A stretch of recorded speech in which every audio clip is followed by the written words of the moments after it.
Le quartier de Sandton à Nairobi n'avait jamais vu une telle démonstration de force. Devant l'ancien manoir colonial que j'occupais autrefois avec mon ex-mari, 3 camions de déménagement frappés du sceau d'une société de luxe bloquaient la rue. Je descendis de ma Maserati MC20 décapotable, mes talons aiguilles claquant sur le bitume. À mes côtés, Kenzo, un top modèle angolais de 24 ans à la peau d'ébène huilée et aux muscles saillants sous une chemise en lin ouverte, me tenait par la taille avec une insolence assumée. Mon ex-mari, David, sortit sur le perron, le visage déformé par la surprise. Il était en peignoir, l'air négligé, bien loin du magnat de l'immobilier qu'il prétendait être. Sa nouvelle compagne, la fille pour qui il m'avait quitté, se tenait derrière lui, pâle et invisible dans ce décor de luxe qui ne lui appartenait plus. « Zara, qu'est-ce que tu fais ici avec ce gamin ?» éructa-t-il, ses yeux balayant Kenzo avec une jalousie maladive. « Je ne fais que visiter ma nouvelle propriété, David, » répondis-je d'une voix suave. La banque a saisi cette maison ce matin. Kenzo et moi avons décidé qu'elle ferait un excellent pied de terre. Tu as 2 heures pour vider tes placards. La tension sexuelle entre Kenzo et moi était notre meilleure arme. Chaque geste était une insulte à la virilité déclinante de David. Le luxe de ma nouvelle vie était la preuve vivante que sa trahison n'avait été que le tremplin de mon ascension. Tout avait commencé à Luanda, dans la chaleur moite de l'Angola. David et moi étions le couple le plus influent de la ville. Nos soirées sur l'île de Luanda étaient légendaires, saturées de champagne. Mais derrière les murs de notre villa, David menait une double vie. Je l'ai découvert, dans notre propre lit, avec une stagiaire, le genre de fille qui ne cherche que le confort d'un nom célèbre. Au lieu de hurler, j'ai agi. J'ai utilisé mes contacts pour vider nos comptes joints et transférer mes actifs vers une holding à Nairobi. Quand le divorce a été prononcé, David pensait s'en sortir avec la maison. Il ignorait que j'avais déjà racheté ses créances de jeu à travers des sociétés écrans. Pendant qu'il s'affichait avec sa conquête dans les clubs de Nairobi, je m'affichais avec Kenzo sur les podiums de Milan. Kenzo représentait tout ce que David n'était plus, la jeunesse, et une loyauté que l'argent ne pouvait pas acheter. « Tu ne peux pas me faire ça, Zara », plaida David. Je ris, un rire qui résonna dans le grand hall vide.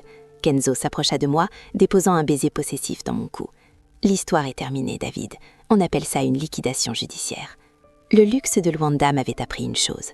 On ne pleure pas sur un mari qui trompe, on le rachète pour mieux le revendre. Nous franchîmes le seuil du manoir, suivis par une équipe de déménageurs qui commençait déjà à emballer les œuvres d'art. David nous suivait comme un fantôme, incapable de réaliser que son nom n'était plus sur les titres de propriété. Kenzo parcourait le salon avec un dédain manifeste, touchant les meubles de designer avec ses doigts d'athlète. La tension sexuelle entre nous deux agissait comme un poison lent pour mon ex-mari.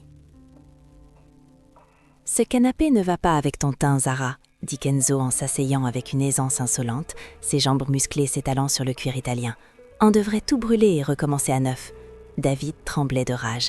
Ce canapé valait le prix d'une petite voiture et Kenzo le traitait comme un déchet de vide-grenier. « C'est ma maison, Zara. J'ai bâti ma vie ici », hurla David, la voix brisée. « Tu as bâti un château de cartes sur mes fondations, David, » répondis-je, en ouvrant le coffre-fort mural dont j'avais déjà récupéré le code. « Et les cartes viennent de s'envoler. » Je sortis une liasse de documents bancaires et les lui jetai aux pieds. C'étaient ses relevés de dette, rachetés par ma société à Nairobi. Je me tournai vers Kenzo, qui s'était approché de moi.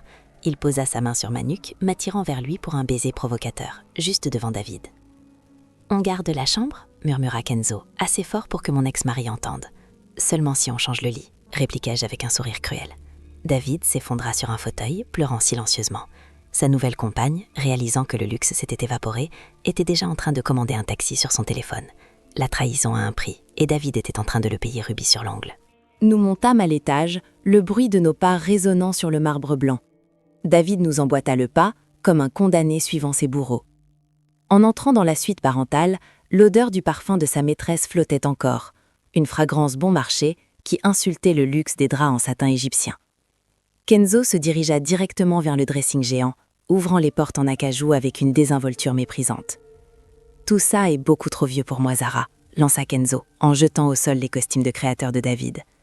La coupe est dépassée, comme le propriétaire.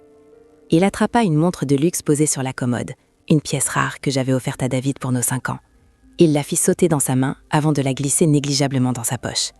David bondit en avant, mais Kenzo, d'un simple mouvement d'épaule, le repoussa violemment.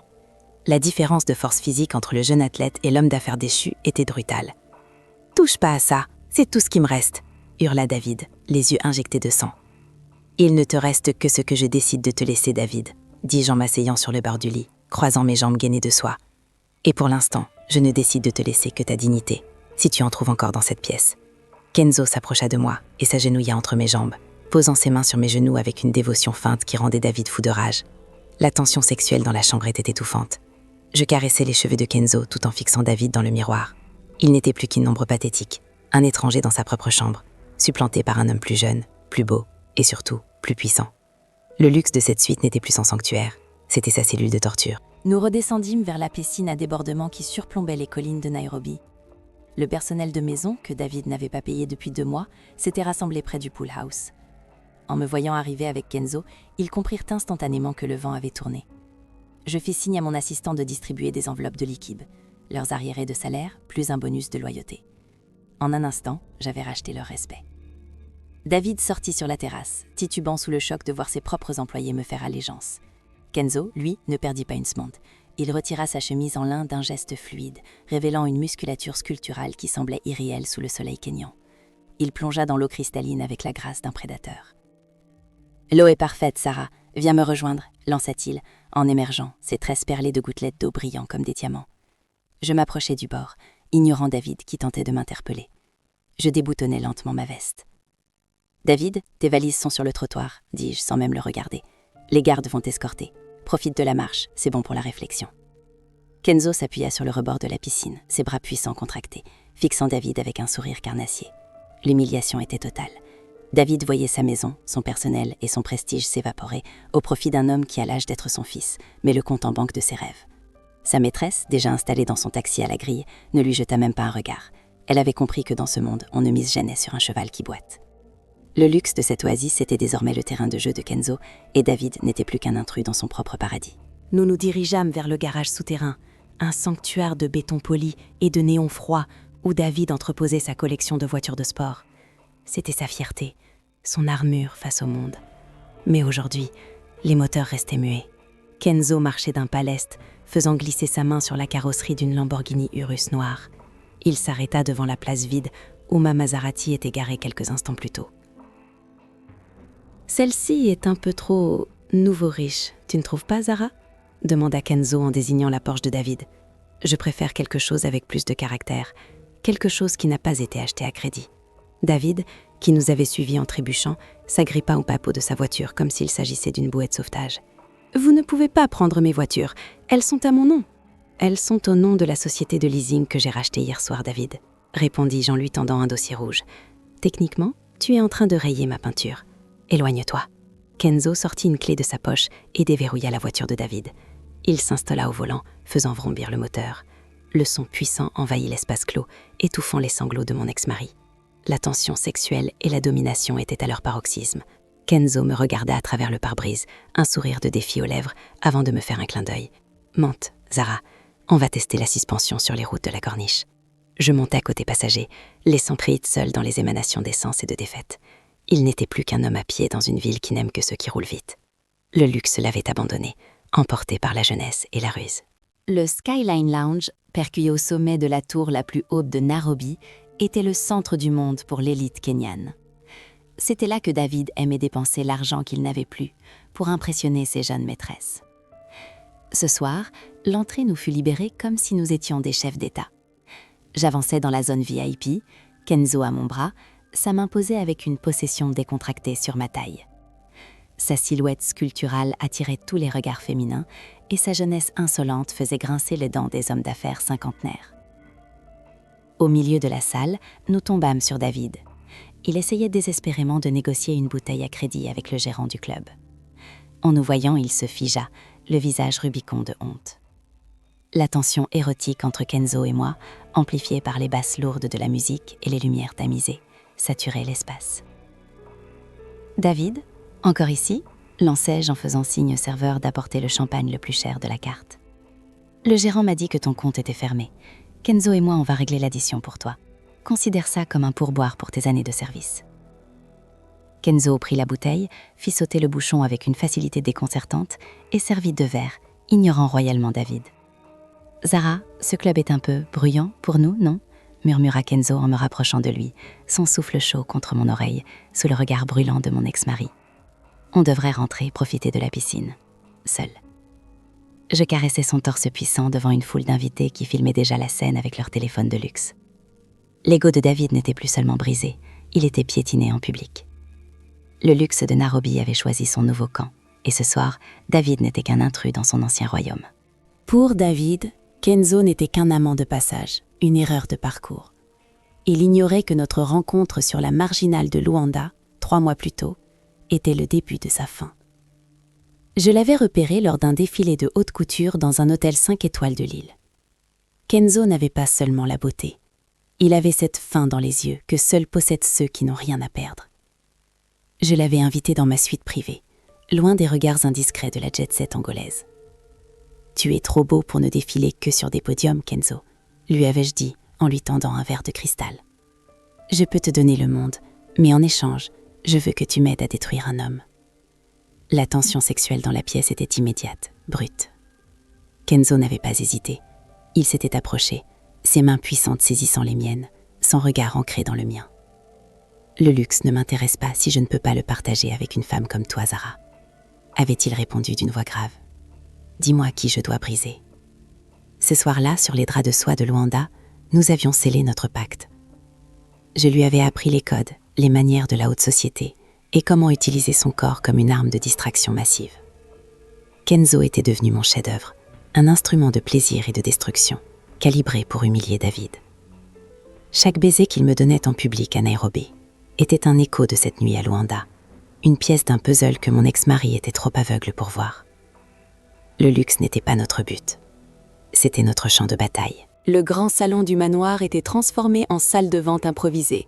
J'avais invité tous ceux que David cherchait désespérément à impressionner, ses investisseurs, ses rivaux et même son banquier personnel. Ils étaient tous là, sirotant mon champagne, observant les restes de la vie de David comme des vautours. David, interdit d'entrer, mais observant depuis la grille du jardin, voyait son prestige s'évaporer pièce par pièce. Kenzo, vêtu d'un pantalon de costume noir ajusté et d'un gilet de soie sans chemise, jouait le rôle de commissaire-priseur avec une ironie mordante. Nous avons ici une collection de montres de collection, ou plutôt de dettes de jeu matérialisées, lança Kenzo, en faisant briller une Rolex sous les lustres de cristal. Mis à prix, le prix de la dignité de mon prédécesseur, c'est-à-dire presque rien. Les rires fusèrent dans l'assistance. Chaque objet vendu était une gifle supplémentaire pour David. La tension entre Kenzo et moi était électrique. Il me lançait des regards complices après chaque vente, sa musculature tendue par l'effort de la mise en scène. Je me tenais au centre de la pièce, une déesse de marbre recevant les hommages de ceux qui, hier encore, ignoraient mes appels. « Zara, tu es cruelle », murmura l'un des investisseurs, enseignant un chèque pour le piano de David. « Je suis simplement efficace », répondis-je en acceptant la coupe que Kenzo me tendait. Il posa sa main sur ma hanche, marquant son territoire devant cette assemblée de puissants. David, de l'autre côté de la vitre, s'effondra à genoux dans la poussière du chemin.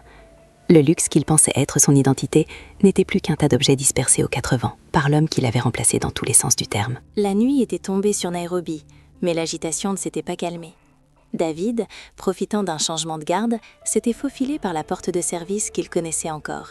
Il voulait récupérer un coffret, une relique de notre passé, cachée sous le plancher de la chambre. Mais quand il poussa la porte de la suite parentale, il s'arrêta net. La pièce avait déjà été transformée. L'odeur de son passé avait été balayée par celle de Kenzo, un mélange de cuir coûteux et de santal. Kenzo était là, debout devant la baie vitrée, simplement vêtu d'un pantalon de soie noire. Ses muscles dorsaux se contractaient sous la lueur de la lune. Il se retourna lentement, sans aucune surprise. « On a oublié quelque chose, David ?» demanda-t-il, sa voix basse et menaçante vibrant dans le silence. « Ou tu es venu voir ce qu'est un vrai homme dans ce lit ?» David recula, mais Kenzo fut plus rapide. D'un mouvement sec, il le saisit par le col de son peignoir élimé, le soulevant presque du sol. La tension érotique que Kenzo dégageait d'habitude s'était muée en une violence contenue. Je sortis de l'ombre, une robe de chambre en satin noir glissant sur mes épaules. « Laisse-le, Kenzo. Il est déjà mort. Il ne le sait pas encore, » dis-je en m'approchant. Je pris le coffret des mains tremblantes de David. Je l'ouvris. Il contenait nos photos de mariage. Je les jetai une à une dans le cheminée allumée. « C'est la dernière chose qui t'appartenait ici. Maintenant, sors avant que Kenzo ne décide de s'échauffer pour son entraînement de demain sur toi. » David s'enfuit, trébuchant dans les couloirs qu'il avait autrefois dirigés. Kenzo revint vers moi, posant ses mains chaudes sur mes hanches, son regard brûlant de cette intensité qui avait détruit mon ex-mari. Le luxe de cette chambre était désormais le sanctuaire de notre pacte, et les cendres du passé finissaient de se consumer. Le tapis rouge du grand gala de bienfaisance de Nairobi s'étirait devant l'hôtel Kempinski. C'était l'événement de l'année. David y était autrefois le président d'honneur. Ce soir, il n'était même pas sur la liste des invités. Lorsque ma limousine blindée s'immobilisa, le silence se fit, suivi par une explosion de flash. Kenzo sortit le premier, impérial dans un smoking sur mesure en velours de soie noire, porté à même la peau. Il me tendit la main avec une élégance qui laissa la foule bouche bée. Je sortis, vêtue d'une robe seconde peau en Christo Swarovski qui capturait chaque rayon de lumière. La tension sexuelle entre nous, palpable et provocante, était le sujet de tous les murmures. Nous n'étions plus seulement Zara et son amant, nous étions le nouveau centre de gravité du pouvoir kényan. « Regarde-les, Zara », murmura Kenzo en posant sa main sur le bas de mon dos, nous guidant à travers la foule des curieux. Ils ont déjà oublié son nom. À l'entrée, David tentait de forcer le passage, repoussé par une sécurité qui ne le reconnaissait plus. Il me vit, et pendant une seconde, nos regards se croisèrent. Je n'y vis aucune pitié, seulement la satisfaction d'un plan parfaitement exécuté. « Laissez-les entrer », dis-je au chef de la sécurité avec un sourire méprisant. « Il nous faut bien quelqu'un pour porter nos manteaux au vestiaire. » Les rires des photographes finirent de briser ce qu'il restait de son âme. Nous entrâmes dans la salle de bal, Kenzo m'attirant contre lui pour une danse lente et sensuelle qui devint instantanément virale sur tous les réseaux sociaux. Le luxe n'était plus un accessoire de mon mariage, c'était le trône sur lequel je régnais désormais avec mon nouveau roi. Le soleil se levait sur l'aéroport privé de Nairobi, baignant le tarmac d'une lumière rose et dorée. Mon jet privé, un Gulfstream aux finitions de cuir et d'or, attendait, moteur ronflant. David était là, derrière le grillage de l'enceinte de l'aéroport, réduit à l'état de spectateur de sa propre vie. Il n'avait plus de voiture, plus de maison, plus d'influence. Il ne lui restait que ses yeux pour voir ce qu'il avait perdu par pure vanité. Kenzo monta les marches de la passerelle, portant mon sac de voyage avec une aisance athlétique. Il s'arrêta au sommet, se retournant pour regarder l'horizon de Nairobi une dernière fois. Le vent faisait claquer sa chemise en soie, révélant la puissance tranquille de son corps. « On va où maintenant, Zara ?» demanda-t-il avec ce sourire qui m'avait fait succomber à Luanda. Le monde semble soudainement très petit. « On va là où le luxe n'a pas encore de reine, Kenzo, » répondis-je en montant à mon tour. Je m'arrêtai un instant pour regarder vers le grillage. Je savais que David me fixait. J'enlevai mes lunettes de soleil et lui adressai un dernier signe de la main. Non pas un adieu, mais un remerciement. Sa trahison m'avait libéré des chaînes d'un mariage médiocre pour me propulser dans une stratosphère de pouvoir que je n'aurais jamais osé imaginer celle. Kenzo m'attira à l'intérieur de la cabine pressurisée, refermant la porte sur le passé. Alors que l'avion prenait de l'altitude, survolant les quartiers chics de la ville, je m'assis dans mon fauteuil pivotant. Kenzo ouvrit une bouteille de champagne millésimée, le bruit du bouchon sonnant comme le point final de cette histoire. Le luxe est une leçon qui s'apprend dans la douleur, mais qui se savoure dans la victoire. David n'était plus qu'un point minuscule au sol, tandis que nous étions déjà ailleurs.